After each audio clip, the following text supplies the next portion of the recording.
رشيد نكاز الدونجوان خريج جامعة السوربون في تخصص الفلسفة والتاريخ، والمعروف في فرنسا بدفاعه عن المنقبات، والذي فشل في الترشح للرئاسية الفرنسية لسنة 2007.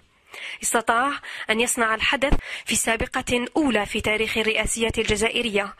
فهل راح نكاز ضحية فيلم هوليوودي أم أنه الكاتب والمخرج للعمل؟ تخدم هذا الفيلم مجرد باش يدير شوشرة في الجزائر.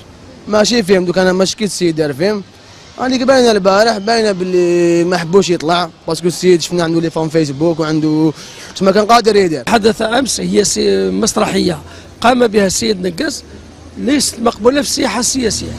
قلت لك بور ما سي ان فيلم سي بور باش يفوتوا عليه الشعب وخلاص.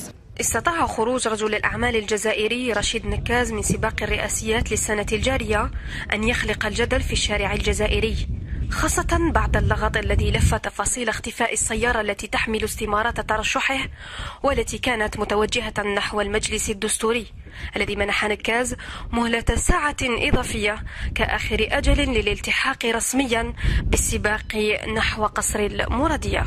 إلى حقيقة راهي بفعل فاعل نتبان لي قمة النذالة وتعكس المستوى السياسي والممارسة السياسية في البلاد اللي راهي في الحضيض.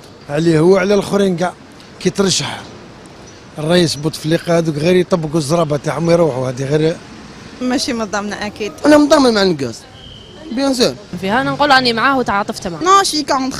انفرد رشيد نكاز رجل الأعمال الجزائري الذي تخلى عن جنسيته الفرنسية ببرنامج استطاع أن يلفت الأنظار، فاختار الشباب عنوانا لحملته الانتخابية واختتمها بالشباب أيضا.